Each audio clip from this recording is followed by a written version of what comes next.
यह काल है महाभारत का। काली मंदिर में 8 लोग मौजूद थे।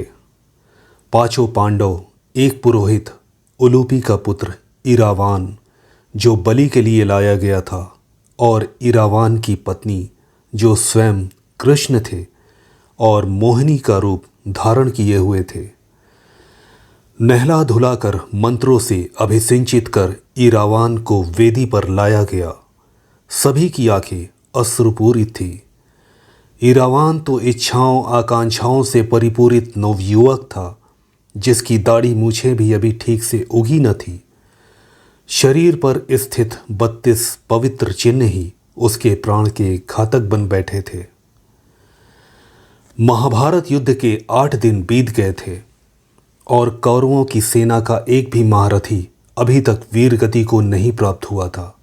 युद्ध के विजय के लिए काली को प्रसन्न करने के लिए उन पवित्र चिन्हों से युक्त व्यक्ति की बलि देनी थी। ये 32 चिन्ह बहुत ही दुर्लभ होते हैं और केवल 3 लोगों के शरीर पर थे। एक अर्जुन, दूसरे कृष्ण, तीसरे इरावान। महाभारत के युद्ध के लिए काली का प्रसन्न होना जरूरी था। वह युद्ध जो अधर्म के लिए लड़ा जा रहा था, पर युद्ध केवल धर्म से तो नहीं लड़ा जा सकता। उसके लिए सैन्य शक्ति का होना जरूरी था, और सैन्य शक्ति तो केवल पौरवों की ओर थी। महाभारत के युद्ध के लिए काली का प्रसन्न होना जरूरी था। वह युद्ध जो अधर्म के लिए लड़ा जा रहा था, पर युद्ध केवल धर्म से तो नहीं लड़ा जा सकता। उसके लिए सैन्य शक्ति का होना जरूरी था, और सैन्य शक्ति तो केवल कौरवों की ओर थी। बड़े बड़े महारथी कौरवों के पक्ष में थे। भले ही धर्म उनके पक्ष में ना हो, पर उससे क्या होगा। उसके लिए तो युद्ध की देवी काली को प्रसन्न करना ही होगा, और वे तो 32 शुभ चिन्हों वाले व्यक्ति की बलि से ही प्रसन्न होंगी। तो क्या अर्जुन की बलि दे दी जाए? पर वह तो संभव न था। भले ही देवी की कृपा से युद्ध जीता जाएगा, कोई ना कोई निमित्त तो होना ही चाहिए, और अर्जुन के बिना युद्ध कैसे संभव था। और फिर पांचों पांडवों के शरीर भले ही अलग थे, पर वह एक ही थे, हाथ की पांचों उंगलियों की तरह। तो फिर क्या कृष्ण की बलि चढ़ाई जाए? पर उनके बिना तो सब कुछ थम जाएगा। वे तो पांडवों की सांसें थीं। उनके न रहने पर सारे पांडव वैसे ही निर्जीव हो जाएंगे। फिर कैसा युद्ध और कैसी विजय। और फिर क्या था, सबकी निगाहें इरावान की ओर उठ जाती हैं, जो नागवंशीय राजकुमारी उलूपी और अर्जुन का पुत्र था, और जिसे स्वयं अर्जुन ही विस्मृत कर बैठे थे, और जो महाभारत के युद्ध को देखने की जिज्ञासा के कारण अभी कुछ दिन पूर्व ही अपनी माँ उलूपी के मना करने पर भी चला आया था और आकर अपना परिचय दिया। सभी पांडवों ने उसे हाथों हाथ लिया। ऐसी आत्मीयता पाकर उसे अपनी माँ उलूपी का कथन असत्य और पूर्वाग्रह से ग्रसित लगने लगा। उसकी जाने की बात सुनकर उलूपी ने कहा था, बेटा वहाँ मत जाओ। उन लोगों की संस्कृति हम लोगों से बहुत भिन्न है। वे लोग बहुत स्वार्थी हैं। अपने स्वार्थ के लिए अपनी पत्नी और पुत्र की बलि चढ़ाना उनके लिए बड़ी बात नहीं है। हम लोग आदिवासी अवश्य हैं, पर इस प्रकार के स्वार्थ से कोसों दूर हैं। पर उसने उनकी एक बात नहीं मानी और पांडवों के पास चला आया। अपने पिता अर्जुन की वीरता के किस्से उसने बहुत सुने थे। पिता के वात्सल्य के लिए बहुत तरसा भी था। जब किसी पिता को अपने बच्चे को प्यार करते देखता, तो उसका मन अपने पिता के पास उड़कर पहुंच जाता। उन पिता को और उनका वात्सल्य पाकर वह धन्य हो उठा था। अर्जुन इतने दिनों का उसके हिस्से का रखा संचित वात्सल्य पूरा का पूरा उस पर उड़ेल देना चाहता था, पर सब कुछ कितना क्षण भंगुर था। एक क्षण का समय भी किसी ने नहीं लगाया यह निर्णय लेने में कि इरावान की बलि दे दी जाए। वह हतप्रभ रह गया। ईश्वर ने यह ऐसी लीला रची कि उसके शरीर पर स्थित शुभ 32 चिन्ह, जो कि अर्जुन से ही उसे विरासत में मिले थे, उसके जान के ग्राहक बन बैठे थे। वह अस्वीकार भी तो नहीं कर सकता था, क्योंकि आर्य संस्कृति के अनुसार एक पिता का अपने पुत्र के जीवन पर पूरा अधिकार होता है, और उसका जीवन लेने में उसकी सहमति की कोई आवश्यकता भी नहीं थी। पर ऐसे कैसे? उसकी आंखों ने तो अभी सपने देखने शुरू ही किए थे। कमनीय नारियों के संसर्ग के सपने, गृहस्थ जीवन के सपने, जीवन के भोग विलास के सपने, सब एक पल में चकनाचूर हो गए। उसका तो युद्ध में भाग लेने का भी कोई उद्देश्य न था, केवल देखने का मात्र कौतूहल था। उस कौतूहल की उसे इतनी बड़ी कीमत चुकानी पड़ेगी, यह तो उसने कभी सोचा भी न था। वह बुरी तरीके से फंस गया था। उसने हथियार डाल दिए, पर साथ ही एक शर्त भी रखी कि बलि के पूर्व उसका विवाह हो जाना चाहिए, ताकि उसकी मृत्यु पर कोई तो रोने वाला हो। मां को तो उसकी मृत्यु का समाचार ही विलंब से मिलेगा।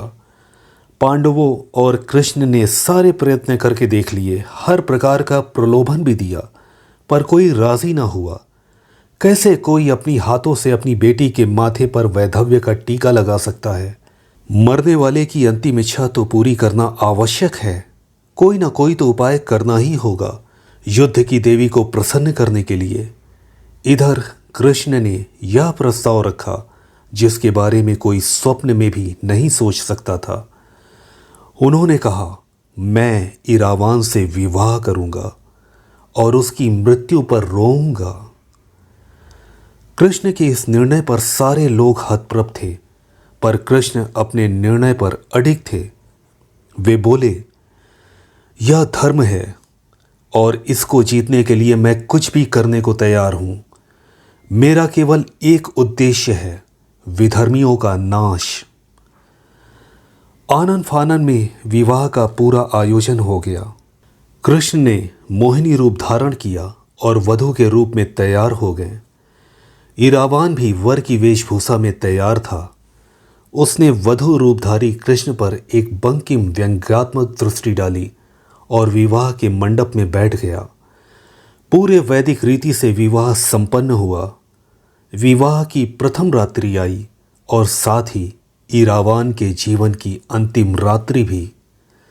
कृष्ण के समीप बैठकर इरावान बोला, सच में इस वेश में भी आप बहुत सुंदर लग रहे हैं। कोई कह ही नहीं सकता है कि आप पुरुष हैं, पर क्या आप मुझे सचमुच एक नारी शरीर से जो काम सुख मिलता है वह दे पाएंगे? क्योंकि मेरे अंदर काम हिलोरे ले रहा है। नाग जाति में काम वासना कुछ अधिक ही होती है और मेरे अंदर आर्य जाति के साथ साथ नाग जाति का रक्त भी है। मैं चाहूँ तो आप प्राकृतिक रूप से भी आपके साथ संबंध बना सकता हूँ और उसके लिए आप मना भी नहीं कर सकेंगे, पर आप मेरे पिता के मित्र हैं, मेरे पूज्य हैं, इसलिए मैं ऐसा कुछ नहीं करूँगा। हाँ, इतना ज़रूर पूछूंगा कि मैंने आपका क्या बिगाड़ा था। मैंने अपने जीवन रक्षा के लिए ऐसी शर्त रखी थी जिसका पूरा होना असंभव नहीं तो दुष्कर अवश्य था। कृष्ण अपने गुरु गंभीर वाणी में बोले, वत्स, मुझे तुमसे कोई द्वेष नहीं है। तुम मुझे अभिमन्यु की ही भांति प्रिय हो, पर यह धर्म युद्ध है और इसे जीतने के लिए हमें अपनों का बलिदान करना ही पड़ेगा। इरावान व्यंग्यात्मक हंसी हंसकर बोला, हाँ, आप क्यों झूठ बोल रहे हैं?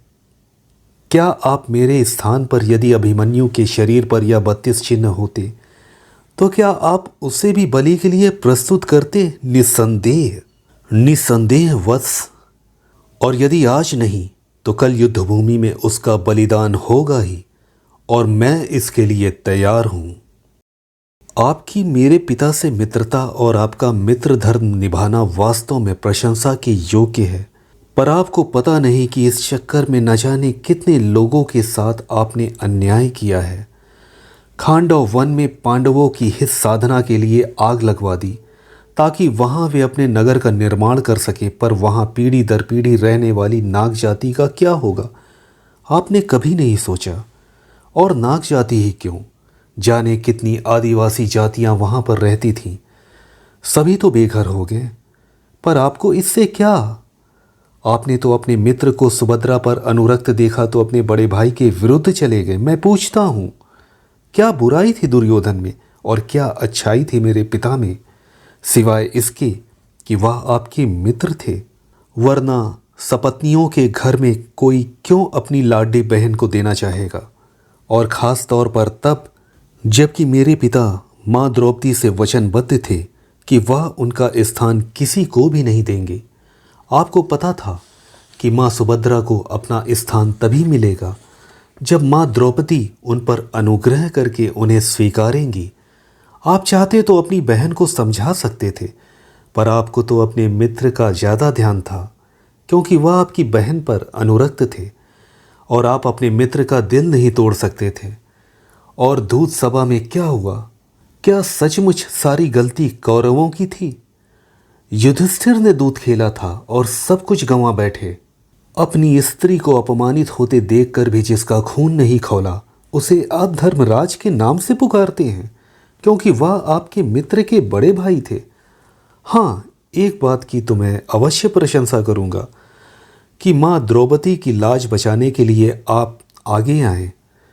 और फिर जब ताऊ युधिष्ठिर की मूर्खता से उन लोगों को 12 वर्ष का वनवास और 1 वर्ष का अज्ञातवास मिला, उस समय भी देखा जाए तो जब कौरवों ने पांडवों का पता लगा लिया था तो अज्ञातवास के पूरे होने में कुछ पहर बाकी थे, और नियमता तो पांडवों को पुनः 12 वर्ष का वनवास और 1 वर्ष का अज्ञातवास भोगना था। वह अलग बात थी कि कौरवों की राज्य के प्रति आसक्ति बहुत बुरी बात थी, पर पांडव ही कौन सा अपना राज्य पर अधिकार छोड़ने के लिए तैयार थे। आप इसे धर्मयुद्ध कहते हैं, परंतु दुर्योधन के राज्य में सभी प्रजा सुखी थी। पूरे आर्यावर्त के राजा उसके मित्र थे, और अगर पांडवों का पक्ष धर्म का था तो क्यों नहीं राजाओं ने उनका साथ दिया? उनके पक्ष में केवल वही लोग आए जो उन्हें छोड़ नहीं सकते थे। उनमें भी मामा शल्य दुर्योधन के ही पक्ष में जाकर खड़े हो गए। यहाँ तक कि आपने स्वयं अपनी नारायणी सेना देकर उन्हें सशक्त बनाया। यदि वे अधर्मी थे और आप पूर्ण रूपेण पांडवों के पक्ष में थे, तो दुर्योधन को आपको स्पष्ट मना कर देना चाहिए था। आपको किसका डर? आप चाहते तो महाभारत के युद्ध टल सकता था। पिता को युद्ध क्षेत्र में वैराग्य हो गया था, पर आपने ही उन्हें गीता का उपदेश देकर युद्ध के लिए प्रेरित किया। यादवों का रक्त न बहे, इसलिए आप जरासंध से युद्ध न कर कर रण छोड़कर भाग गए थे और द्वारिका में जाकर नगरी बसाई थी, ताकि सब कोई सुख चैन से रह सके। पर इस युद्ध में कितना भीषण रक्तपात होगा, यह आपने कभी सोचा है? युद्ध का परिणाम भी इतने महारथियों के दुर्योधन के पक्ष में होने के कारण अनिश्चित ही लग रहा है। इसलिए काली को प्रसन्न करने की बात आ रही है और मेरी बलि चढ़ाई जा रही है। शायद मैं इस परिवार का पहला पुत्र हूँ जो बलि के लिए कल ले जाया जाएगा। पर इतना मुझे भी विश्वास है कि युद्ध भूमि में अन्य पुत्रों की भी बलि अवश्य चढ़ेगी, और अनेक पुत्रों के रक्त से सनी भूमि पर पांडव अगर विजय प्राप्त भी कर लें तो कैसे उपभोग कर पाएंगे? यह बात मुझे समझ में नहीं आता है। हे कृष्ण, मेरा पुरुष शरीर किसी स्त्री के संभोग के लिए आकुल हो रहा है। हालांकि मन मृत्यु की पदचाप साफ सुन रहा है। रात्रि समाप्त होते ही मेरे जीवन का समय भी समाप्त हो जाएगा। हाँ, तुम्हारी मित्रता अवश्य ईर्ष्या के योग्य है। मित्र धर्म तुम पूर्ण हृदय से निभाते हो। सुना है कोई गरीब ब्राह्मण सुदामा तुम्हारा मित्र था, जिसे तुमने अकूत संपदा दे डाली, वरना तुम्हारे खोखले आदर्शों और धर्म से तो मैं स्वयं बहुत आहत हूँ। तुम मेरे मरने पर क्या रोओगे मधुसूदन? मुझे पता है तुम बड़े निर्मोही हो। तभी तो पालन पोषण करने वाले माता पिता नंद यशोदा को वृंदावन में ही छोड़कर तुमने भूलवश कभी भी उन्हें याद नहीं किया। सुना है वहाँ के संगी साथी गोपियाँ सब तुम्हारे विरह में आकुल थे, पर तुमने उद्धव को भेजकर उन्हें वैराग्य का पाठ पढ़ाया। यहाँ तक कि सबसे प्रिय राधा की भी खोज खबर लेने की आवश्यकता नहीं समझी। इतना कहकर ईरावान फूट फूट कर रोने लगा। कृष्ण उसे संभालते संभालते खुद रो पड़े। भोर की किरण फूट चुकी थी और इरावान को बलि के लिए तैयार किया गया। पास में मोहिनी रूपधारी कृष्ण खड़े थे। इरावान ने एक व्यंग्यात्मक मुस्कान उन पर डाली और बोला, प्रिय, मैं चला। और पुरोहितों के मंत्रों के बीच इरावान की बलि चढ़ गई। उसका रात का वार्तालाप और बलि चढ़ाते समय उसकी आंखों में जीवन की ललक। कृष्ण को लगा कि जैसे इरावान ने उन्हें निर्वस्त्र कर दिया हो। जो बातें शायद उनके बारे में कोई कह नहीं सका, वह सब बड़ी सहजता से उसकी आंखों ने कह दिया। वे स्वयं अपनी दृष्टि में अपराधी बन गए थे। इरावान के शव से लिपटकर जब कृष्ण ने रुदन प्रारंभ किया तो उनके रुदन से दिग्दिगांतर हिल गए। सारे लोग सांत्वना दे देकर हैरान थे और सोच रहे थे कि कृष्ण की यह भी कोई लीला है क्या। इरावान से कृष्ण का विवाह तो महज एक औपचारिकता थी, फिर कृष्ण कैसे उनके लिए ऐसा रो सकते हैं। पर कृष्ण का रुदन सच में थम नहीं रहा था। वे इरावान के प्रति हुए अन्याय को सोचकर बार बार विचलित हो रहे थे, पर किसी से क्या कहते। इरावान को मृत्यु के मुख में जिस उद्देश्य के लिए ढकेला गया था, क्या वह वास्तव में धर्मयुद्ध है? इसी बात को लेकर एक बहुत बड़ा प्रश्न चिन्ह वह अपने पीछे छोड़ गया। तो ये थी मीरा सिन्हा द्वारा रचित कहानी मोहिनी, और मैं दिनेश कुशवाहा आपसे विदा लेता हूँ। हम फिर मिलेंगे किसी नए विषय पर, किसी नई कहानी के साथ। तब तक के लिए धन्यवाद।